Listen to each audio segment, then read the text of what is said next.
দেশের এই পরিস্থিতিতে বিদেশিরা কি ভাবছে, বিদেশিরা কি জনগণের জন্য কোনো সুখবর দিতে পারবে? দর্শক, বর্তমান পৃথিবী গ্লোবালাইজেশনের যুগে আছে। এখন অবশ্য গ্লোবালাইজেশন বলা ভুল হবে, কারণ বাংলাদেশ এখন বিচ্ছিন্ন। বাংলাদেশে ইন্টারনেট নেই, বাংলাদেশ এখন গ্লোবাল ভিলেজের পার্ট, কথা বলার কোনো সুযোগ নেই। বাংলাদেশ এখন একটা বিচ্ছিন্ন দ্বীপ, যেই দ্বীপ একটা অসভ্য দেশের মতো, সভ্যতার ছোঁয়া যে দেশে নেই। সব কিছু বন্ধ, মানুষের চুলা জ্বলছে না, প্রত্যেকটা ঘর এক একটা কারবালায় পরিণত হয়েছে। এই পরিস্থিতিতে আন্তর্জাতিক সম্প্রদায়ের কিছু দায়বদ্ধতা রয়েছে। হিউম্যানিটারিয়ান ইন্টারভেনশন বলতে কথা রয়েছে। সরকারি সিদ্ধান্তে মানুষ যেখানে মারা যাচ্ছে, মানুষকে যেখানে গণহারে হত্যা করছে, আর যাদেরকে হত্যা করছে না তাদেরকে ইন্টারনেট বন্ধ মানে বিদ্যুৎ বন্ধ, বিদ্যুৎ বন্ধ মানে চিকিৎসা বন্ধ, চুলা বন্ধ, পানি বন্ধ, এভাবে মানুষকে মারছে, মৃত্যুর দিকে ঠেলে দিচ্ছে। আন্তর্জাতিক সম্প্রদায়ের দায়বদ্ধতা রয়েছে। কিন্তু আমরা অবাক করা খবর দেখতে পাচ্ছি যে ভারত, চীন, তারা এই সরকারের সুরে কথা বলছে যে পরিস্থিতি স্বাভাবিক হয়ে আসবে, মানে ক্ষমতায় থাকুক, ক্ষমতায় থাকতে বাংলাদেশের হাজার লক্ষ মানুষকেও যদি এভাবে হত্যা করা লাগে হত্যা করবে, তারপরও তারা ক্ষমতায় থাকুক, সরকারকে কিছু বলছে না। একটা খবর, পরিস্থিতি স্বাভাবিকের আশা মন্ত্রীর।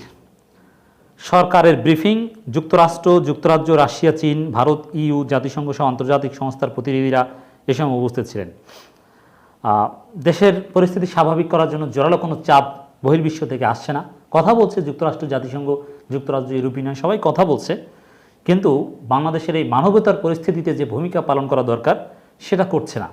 বরং সরকার যাতে এভাবে নির্যাতন করে ক্ষমতায় থাকতে পারে, সরকারের সুরেই কথা বলছে ভারত।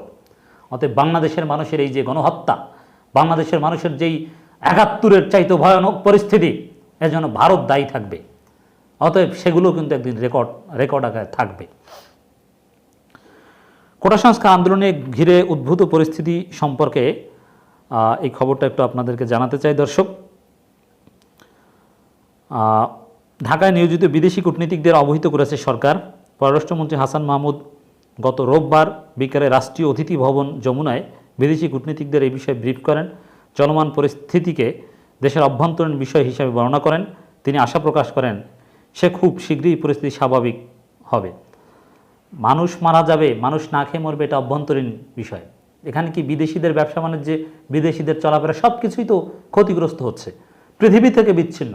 তো বাংলাদেশ পৃথিবীর একটা পার্ট, এটা অভ্যন্তরীণ বিষয় হয় কীভাবে? অপরদিকে বিদেশি কূটনীতিকরা সামগ্রিকভাবে বাংলাদেশের অর্থনীতি ও জনগণের উপর চলমান পরিস্থিতির প্রভাব, কারফিউ কবে প্রত্যাহার করা হবে, ইন্টারনেট সেবা কবে পুনরায় চালু করা হবে, সংঘর্ষ সহিংসতা এখন পর্যন্ত কতজন নিহত হয়েছে, এসব বিষয়ে জানতে চান। শুধু জানতে চাইলে তো হবে না, জোরালোভাবে কোনো স্টেপ এখন পর্যন্ত আমরা দেখিনি। ব্রিফিংয়ে যুক্তরাষ্ট্র, যুক্তরাজ্য, রাশিয়া, চীন, ভারত, জাপান, জার্মানি, ফ্রান্স, ইউরোপীয় ইউনিয়ন এবং জাতিসংঘের বিভিন্ন সংস্থা ও আন্তর্জাতিক প্রতিনিধি মিলিয়ে ৮০ জনের বেশি কূটনীতিক উপস্থিত ছিলেন। বিকেল ৪টায় শুরু হওয়া প্রায় ১৫ ঘন্টা আলোচনা হয়। শুরুতে পররাষ্ট্র সচিব মাসুদ বিন মোমেন বক্তব্য দেন। এরপর পররাষ্ট্রমন্ত্রী হাসান মাহমুদ বক্তব্য দেন। তাদের দুজনের বক্তব্যের পর গত কয়েকদিনের সংঘাত ও সহিংসতা ঘিরে নির্মিত একটি ভিডিও চিত্র কূটনীতিকদের দেখানো, মানে সরকার নিজেদের মতো করে সাজিয়ে সব, মানে দোষ বিএনপি জামাতার জনগণের, তারা দুধের ধোয়া, তাদের পুলিশ কোনো অন্যায় করেনি, কোনো বাড়াবাড়ি করেনি, একেবারে নিরীহ শান্ত গবাদি পশু, এরকম যে কিচ্ছু বোঝে না তারা। পরে গণমাধ্যম কর্মীদের কাছে ২ পৃষ্ঠার একটি নোট বিতরণ করেন পররাষ্ট্র মন্ত্রণালয়। গণমাধ্যম সব সেন্সর করা হচ্ছে। পররাষ্ট্রমন্ত্রী বর্তমান পরিস্থিতির প্রেক্ষাপটে কূটনীতিকদের কি বলেছেন তা ওই নোটে তুলে ধরা হয়। তবে পররাষ্ট্রমন্ত্রী এটা নিয়ে গণমাধ্যম কর্মীদের সঙ্গে কথা বলেননি। সাধারণত এ ধরনের অনুষ্ঠানে গণমাধ্যম কর্মীদের আমন্ত্রণ জানানো হয়ে থাকে, তবে ওই ব্রিফিংয়ে গণমাধ্যম কর্মীরা আমন্ত্রিত ছিলেন না। ব্রিফিংয়ে আমন্ত্রিত পশ্চিমে একটি দেশের কূটনীতিক সভাস্থলের বাইরে গণমাধ্যম উপস্থিতি নিয়ে প্রশ্ন তোলেন। ওই কূটনীতিক বলেন, ব্রিফিংয়ে তো বলা হয়েছিল শুধু কূটনীতিকরা থাকবেন। মানে সরকার একটা টালমাটাল অবস্থায় আছে, কোনো কিছুতে শৃঙ্খলা নেই। দর্শক, তো এই পরিস্থিতিতে সরকার আমরা দেখতে পাচ্ছি তারা যেটা বলার চেষ্টা করছে, এই পরিস্থিতিতে আশ্বস্ত করছেন কূটনীতিকদের কাছে দেশের বর্তমান পরিস্থিতির জন্য রাষ্ট্রবিরোধী, স্বাধীনতা বিরোধী অপশক্তি ও দুষ্কৃতিকাদের দায়ী করেন পররাষ্ট্রমন্ত্রী। তিনি বলেন, বিএনপি, জামাত ইসলামী স্বাধীনতা বিরোধী, রাষ্ট্র বিরোধী অপশক্তি ও ও ধর্মীয় উগ্রবাদপন্থীরা কোটা সংস্কার আন্দোলনে অনুপ্রবেশ করে জনগণ ও রাষ্ট্রের সম্পত্তি ধ্বংস করছে। মানে আন্দাজে কথা বলে দিয়েছে। সাধারণ জনগণের আন্দোলন, আওয়ামী লীগের স্যাবোটাজ, নাশকতা, এটার দায় বিএনপি জামাতের উপর চাপানোর অপচেষ্টা করছে। কিন্তু এটা কেউ বিশ্বাস করছে না। সবাই জানে যে এটা সরকারের মিথ্যাচার। উদ্ভূত পরিস্থিতি নিয়ে কূটনীতিকদের মধ্যে যে উদ্বেগ ও উৎকণ্ঠা রয়েছে সে বিষয়ে সরকার অবগত রয়েছে। ইন্টারনেট সংযোগ বিচ্ছিন্ন হয়ে পড়া এবং কূটনীতিকদের স্বাভাবিক চলাফেরা ছেদ পড়ায় যে অসুবিধা তৈরি হয়েছে সরকার সেটিও বুঝতে পারছে। দেখেন, ইন্টারনেট সংযোগ বিচ্ছিন্ন হইতে পারেনি, বিচ্ছিন্ন করে দিয়েছে সরকার। সরকার বন্ধ করে দিয়েছে। এটা এভাবে কেন বলা হচ্ছে? হাসান মাহমুদ বলেন, সরকার বাংলাদেশে বসবাসরত শিক্ষার্থী সহ সব বিদেশিদের আশ্বস্ত করছে যে খুব শীঘ্রই পরিস্থিতি স্বাভাবিক হয়ে যাবে। তিনি বলেন, আমরা আশা করি আমাদের বিদেশি বন্ধু অংশীদারেরা পরিস্থিতির গুরুত্ব বুঝে তা অনুধাবন করার চেষ্টা করবেন। তো এখানে বিদেশিদের পক্ষ থেকে জোরালো চাপ প্রয়োগ করা উচিত।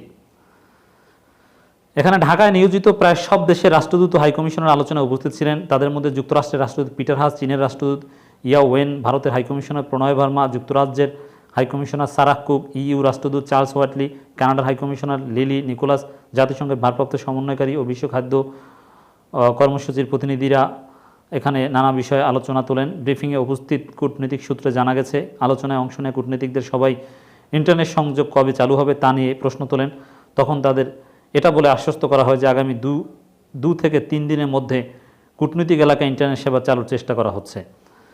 এর মানে দেশব্যাপী সরকার শীঘ্র ইন্টারনেট চালু করবে না, কিছু কিছু এলাকায় হয়তোবা চাপে পড়ে বা করতে পারে। সরকারের পরিকল্পনা বুঝতে পারছেন আশা করি। কারফিউ নিয়ে আলোচনার বিষয়ে দৃষ্টি আকর্ষণ করা হলে একটি সূত্র জানায়, কারফিউ কবে প্রত্যাহার করা হবে সে প্রশ্ন কূটনীতিকদের পক্ষ থেকে করা হয়েছিল। তখন তাদের বলা হয়, ঢাকা মহানগর পুলিশের কাছে গেলে সবাই কারফিউ পাস সংগ্রহ করতে পারবেন। মানে কূটনীতিকদের কোনো প্রশ্ন উত্তর সুনির্দিষ্টভাবে সরকার দিতে পারছে না। এর মানে ক্ষমতায় থাকার জন্যে যা করা দরকার, যত নিচে নামা দরকার, যত মানবাধিকার লঙ্ঘন করা দরকার তা তারা করবে, এই বক্তব্য থেকে বোঝা যায়। বৈঠক সূত্রে জানা গেছে, চীনের রাষ্ট্রদূত বাংলাদেশের চলমান পরিস্থিতিকে দেশের অভ্যন্তরীণ বিষয় হিসেবে বর্ণনা করেছেন। তবে তিনি বাংলাদেশের বর্তমান পরিস্থিতি চীনের নাগরিকদের নিরাপত্তা নিয়ে উদ্বেগ প্রকাশ করেছেন। জানা গেছে, ভারতের হাইকমিশনার বাংলাদেশ পরিস্থিতি খুব শীঘ্রই স্বাভাবিক হবে বলে আশাবাদ ব্যক্ত করেন। এর মানে চীন এবং ভারত একেবারে আওয়ামী লীগের সুরে কথা বলছে। অতএব দর্শক, দেশের এই পরিস্থিতিতে বিদেশিরা কি ভাবছে আশা করি আপনারা বুঝতে পারছেন। ভারত, চীন, তাদের কাছে মানবাধিকার, মানুষের জীবনের কোনো মূল্য নেই। কারণ আওয়ামী লীগ ক্ষমতায় থাকলে তারা দেশটাকে ইচ্ছে মতো লুটে পুটে খেতে পারে, এজন্য আওয়ামী লীগের সুরে কথা বলছে। এবং পশ্চিমারা দেশের এই ক্রিটিক্যাল মোমেন্টে তাদের যেভাবে দায়িত্ব পালন করার কথা সেভাবে দায়িত্ব পালন করতে পারছে না। জনগণের পক্ষে যেভাবে কথা বলা দরকার, যেভাবে ভয়েস রেজ করা দরকার, যেভাবে জোরালো তৎপরতা চালানো দরকার, সেটা পারছে না বলে আমরা মনে করি।